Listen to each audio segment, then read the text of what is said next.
Halo teman-teman, jadi pada saat ini ataupun pada kesempatan ini saya akan mengangkat suatu tema ataupun membuat video terkait dengan tantangan pandemi COVID-19 yang mengglobal di masa pendidikan di era zaman sekarang ataupun pada masa kini teman-teman ya.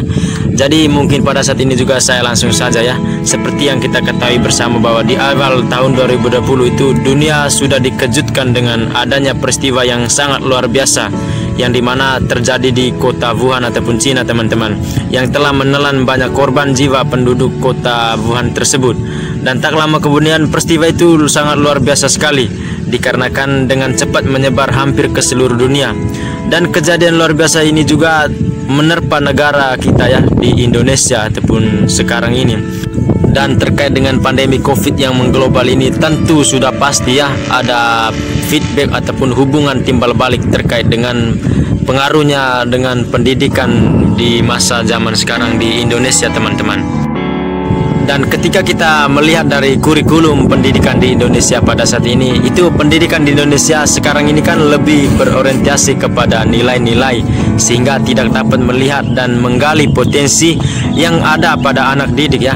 Dikarenakan berorientasi pada nilai, seringkali untuk menghasilkan nilai yang tinggi sehingga siswa ataupun sebagaimana mestinya harus mencari cara agar bisa mendapatkan nilai yang tinggi itu. Dan sehingga juga siswa melakukan hal-hal yang tidak seharusnya, misalnya dengan cara menyontek ataupun kebiasaan yang lainnya ketika menerima pelajaran dari guru ketika kita berada di dalam ruang kelas teman-teman. Dan di samping itu juga ketika kita menilai dari kualitas pengajar guru ataupun dosen teman-teman, misalnya rendahnya kualitas pengajar ataupun guru di Indonesia juga tidak bisa dipungkiri menjadi salah satu rendahnya mutu pendidikan di Indonesia. Itu hal ini tersebut dibuktikan dari tenaga pendidik yang berada di daerah perkotaan itu lebih unggul ya dalam mengajar dan lebih banyak pengalaman mengajar siswa dibandingkan dengan daerah desa-desa terpencil di Indonesia. Dan akibatnya pengajaran di daerah terpencil itu tidak maksimal teman-teman, apalagi kalau fasilitas dan prasarana pendidikan yang kurang memadai. Dan di era globalisasi sekarang ini, fasilitas dan prasarana belajar mengajar adalah kebutuhan yang mutlak harus terpenuhi.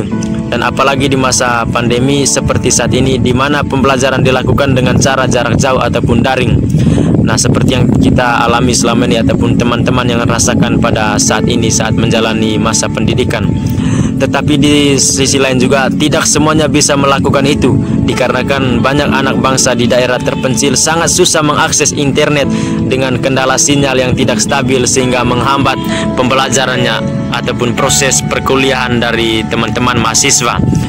Dan ketika kita kembali kepada topik yang saya angkat ataupun tema tadi, yang dimana tentang pandemi ataupun tantangan dalam masa pendidikan itu, pandemi COVID-19 itu telah memberikan gambaran atas keberlangsungannya dunia pendidikan di masa depan ya teman-teman, melalui bantuan teknologi.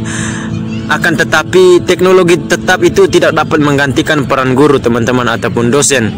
Dan interaksi belajar antar pelajar dan pengajar itu ada sebab edukasi, dan bukan hanya sekedar memperoleh pengetahuan teman-teman, tetapi juga tentang bagaimana nilai, kerjasama, serta kompetensi.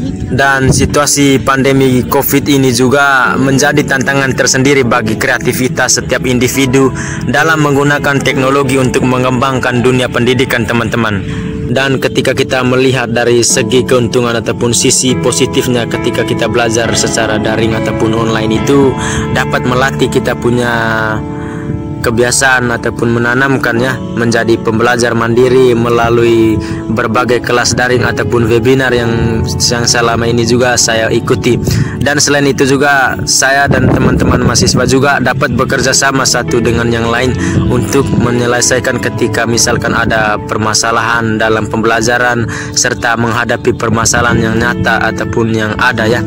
Dan itu juga menambahkan bahwa situasi ini bukan hanya menjadi tantangan bagi kita sebagai pendidik, namun juga para dosen dalam menyampaikan edukasi, dan di mana juga para dosen perlu memastikan bahwa mahasiswa juga harus memahami materi pembelajarannya. Dan seperti yang saya sudah sampaikan tadi, ada pun tantangannya, yaitu ketika pembelajaran daring menjadi sebuah tantangan bagi dunia pendidikan, itu dengan situasi Indonesia yang memiliki ribuan pulau teman-teman ya. Apalagi bagaimana teknologi dapat digunakan dan bagaimana penyediaan akses internet pada daerah-daerah terpencil, di mana juga barang elektronik tanpa akses internet itu masih menjadi suatu kemewahan kita teman-teman. Dan ini juga merupakan tantangan bagi semua pihak. Saat ini kita harus bekerja keras bersama bagaimana membawa teknologi menjawab permasalahannya kita nyata dan yang terjadi pada teman-teman mahasiswa ataupun para pendidik SMA, SD, SMP dan pelajar yang kurang beruntung dalam hal ekonomi maupun teknologi yang berada di daerah-daerah terpencil. Dan mungkin penjelasan saya ataupun sesuai dengan pemahaman saya cukup sampai di sini. Salam hormat buat kita semua. Salam swastiastu.